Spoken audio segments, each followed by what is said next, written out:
สบายดีท่านผู้ชมตอนนี้นั่งก็ยืนอยู่ที่บ้านเมืองแสนเมืองโค้งแข็งจำปาสักเนาะยืนอยู่ทางคอนกรีตเด้อพอดีทางเจ้าของดินพื้นนี่พร้อมเฮือนเนาะเฮือนติดแคมทางคอนกรีตเลยเพิ่นต้องการที่จะขายเนาะเฮือนหลังนี้ห่างจากตลาดเมืองแสนมาประมาณ500 ไปเมตรเนาะเฮากับข่าวๆเบิ่งเนาะความกว้างของหน้าทางนี่สิอยู่ที่30 เมตรยาวเข้าไปใน15 เมตรก็คือ30 คูณ 15เนาะอันนี้จะเป็นลักแลนข้างใต้เด้อทุกคนนี่ปกติแล้วดินเพิ่นก็จะหอดพุ่นแหละแต่ว่าเพิ่นได้แบ่งทางออกไปให้ญาติพี่น้องเนาะเพื่อภายภาคหน้ามีญาติพี่น้องมาเฮ็ดเทือนเฮ็ดซ่านเพิ่นได้มีทางออกค่ะนะอันนี้ก็คือดักแดนข้างใต้ไปเบิ่งหอดข้างเหนือพุ่นหน้าฝนก็อยากโคกๆแน่เนาะเพราะว่ามีกกแก่นะแต่ทางออกมันก็สิแปลนหน้าทางอีก30พี่น้องแต่ว่าย่าเข้าไปข้างใน15พุ่นนะพี่น้องจำกับผัวตัวนี้เนาะนี่ก็คือดักแดนข้างเหนือเนาะเขามาอย่างนี้เป็นเพื่อนใหม่เพิ่นปุ๊กแล้วหันประมาณ14-15 ปีนี่แหละเนาะเสากับจะเป็นเสาปูนเด้อความกว้างของเพื่อนหันหน้าทางอยู่ที่15 เมตรเนาะความยาวไปข้างหลังหันอยู่ที่8 เมตรไปหา9 เมตรเนาะเอื้อยแล้วกับบ่เจือนะไม้ที่สร้างนี่จะเป็นไม้ย่างเด้อทุกคนไม่ย่างหรือไม่แค่ไม่ย่างนี่เดี๋ยวจะพาทุกคนเขามาเบิ่งเอื่อยผ้ายางไปหมองจะแทกไงมันเพียงใดอันนี้ความยาวอันนี้ความยาวของหน้าบ้านเท่านี้15 เมตรแล้วก็มีพื้นที่ใส่ซอยเนาะนี่หน้าบ้านกลางต่อกลางเต็นท์ได้ว่าซั่นซะนี่เด้อพี่น้องเด้อหน้าบ้านเด้อบ้านก็กว้าง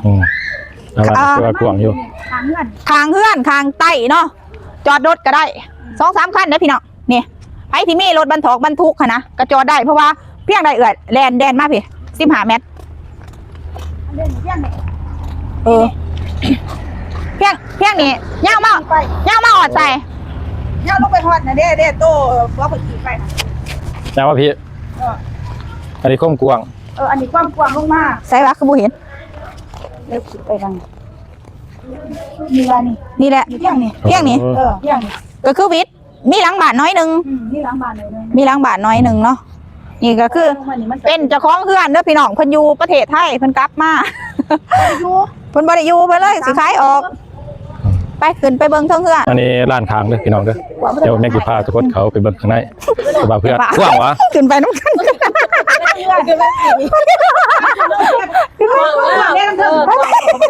ขึ้นไปเห็นเทื่อเราไม่ได้กินรถพาดไกลซื่อ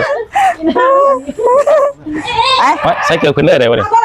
ไปเทิงเฮือนเนาะพี่น้องนี่แหละสภาพเด้อสภาพไม่ปูบางบอนก็สิผู้น้อยๆนึงเนาะเฮารีวิวตามความเป็นจริงว่าซั่นซะยังดี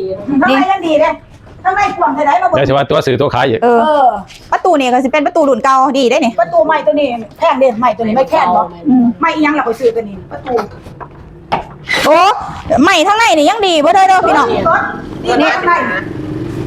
นี่บางอย่างก็ได้แกะออกไปแล้วเพราะหัวมันถือแล้วนี่ว่าที่สิหัวมันขึ้นเพดานแล้ว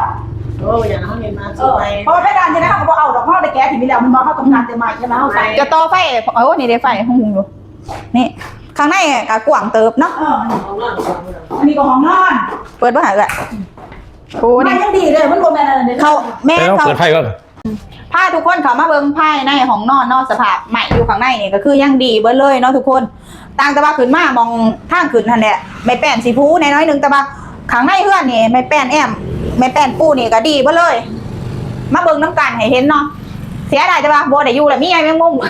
ได้อยู่ป้าอีกห้องนอนบอนนึงเนาะข้างเหนือสุดห้องนี้จะเป็นห้องกว้างขนาดค่อนข้างกว้างเลยก็ว่าได้พี่น้องห้องใหญ่นึงแต่ว่าข้างเนื้อนี่เอาตามความเป็นจริงเนาะมีปวกขึ้นเล็กน้อยแล้วพี่น้องนี่เพราะว่าคนบ่ได้อยู่ไม่สภาพไม่ทุกอย่างยังดีเบิดเลยเนาะเพราะว่าใหม่รุ่นเก่าค่ะนะห้องเก็บของโอ้อันนี้จะเป็นห้องเก็บของเด้อทุกคนของที่เขาบ่ได้ใส่จำเป็นใส่เขาเอาไว้นี่ได้ถ้วยกว้างอันนี้เป็นออกหลังบ้านตัวนี้เป็นเรื่องครัวของบ้านอ๋อบ่ตีนเสายังโอ้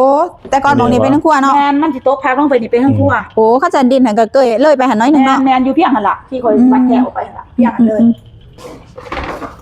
เต่าอย่างเงี้ยพี่น้องอันนี้คือพี่น้องมาอยู่แล้วเพิ่นเฮ็ดให้เฮ็ดหน้าให้เพิ่นพักเฉพาะขี่รถไก่เห็นเปิดไฟเป็นบางเทื่อ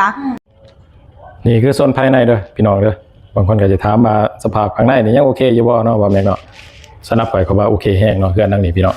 เพราะว่า ไม่นี่ยังแหน่นยังน้ำหมดเลยเนี่ย ปวกขึ้นก็มีแต่นิดเดียวมองหันเนาะ มองข้างเนื้อ ข้างในนี่ถือว่ายังโอเคบ่ยังดีนะพี่น้องนะลืมบอกไปเนาะอันนี้เป็นมุ้งสังกะสีเด้อพี่น้องเด้ออันนี้เป็น